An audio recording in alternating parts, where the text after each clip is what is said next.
Hello, hello. Welcome to Amateur Decorating Like a Pro. I am Catherine. You're going to get two videos back to back because the spring decor in the dining room connects to the decor in the foyer. So we might as well release them at the same time. Now, this bouquet was a part of last year's floral design series. It was very compact, meaning very tight. And once again, I'm using some of those cut picks and these larger picks that I bought from Hobby Lobby last year. I cut a few pieces off there, and where I removed the flowers from this arrangement, I inserted these greens. And that's one thing you want to consider doing. If you're just sticking roses in a vase or tulips, beautiful. I love that simple arrangement. But if you add some additional greens, you will get the wow factor. Now, this arrangement had to be moved to the foyer because the live floral arrangement that we made, guys, the roses were starting to open up as well as the lilies, and they needed a place to expand. Now, do you guys remember the 7-foot trees that I turned into skinny trees during the holiday season? We're using one of those. And I am removing the base and doing what I always do, using that old DIY, where I had the flower pots inside of the big flower pot with hot glue. And you see it's a perfect fit. So I put my Christmas tree there. And now we are going to cover this tree with florals. I have been purchasing this Faux Greenery from Hobby Lobby for like 5 years. I have an entire tote of this stuff.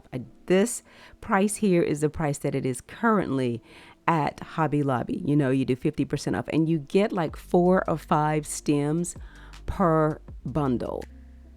This coverage is gorgeous. Look at that, guys. It's so pretty, all of those beautiful green picks.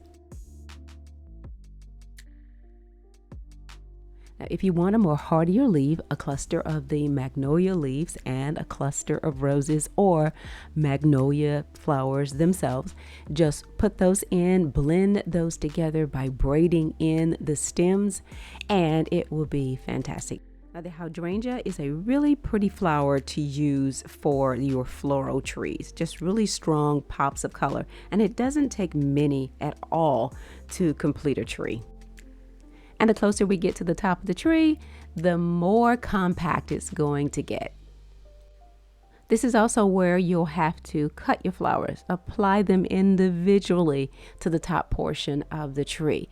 You want to have a consistent fullness throughout the tree, even though it gets a little less dense at the top. Now, I am throwing everything I've got at this tree. I have been in the garage, the attic, and to my surprise, I'm a bit of a hoarder when it comes to faux plants. So guys, whatever I can find, I'm just cutting and inserting into the tree. And I'm inserting everything individually because I want to make sure that I have full coverage. And by the way, I'm only decorating the front part of the tree because this tree fits snugly in that corner.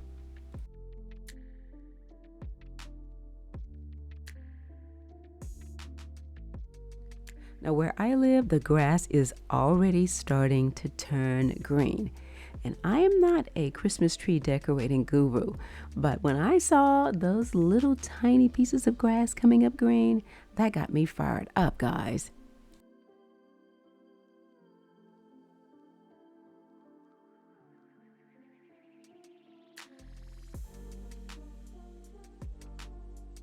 Now, there are like 5 totes of greenery that I've separated out so I could easily get to, and I'm just going through it and pulling out whatever. These beautiful moss balls I've had for a minute. You've seen them on coffee tables, dining room table as well, so why not put those on the tree? Now, I used to purchase the entire box of those individual succulents from the Dollar Tree. They'd put out a box, and if 24 were in there, I was taking it. And I have Ziploc bags of succulents, and what a different shape to put on this tree. I love this. This is so pretty to me. All of these little individual pieces that I have in Ziploc bags just seem to add to my story. And of course, you want to go back and zhoosh the tree, pull those things forward that may have pushed back while you were working in other items. Nothing goes to waste when you're working on these kinds of projects. So you cut the flowers off. Well, use the rest of the leaves on the stem and insert it into an empty space.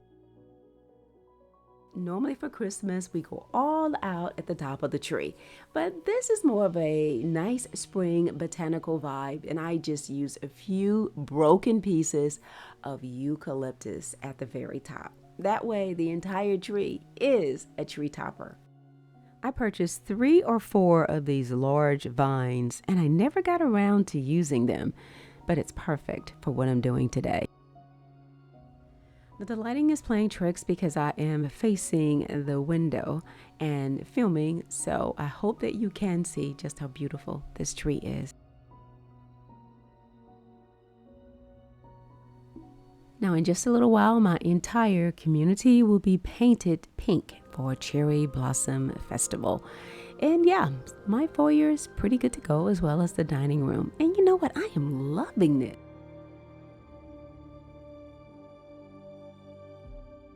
It seems like I'm already just enjoying spring. Even though I'm wearing coats and gloves, it's still springtime when I get home.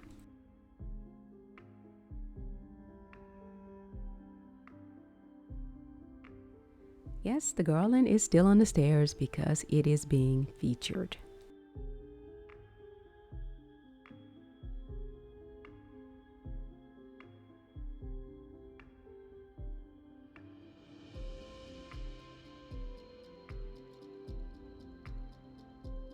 Thanks a lot for watching, and as always, stay in prayer and stay creative.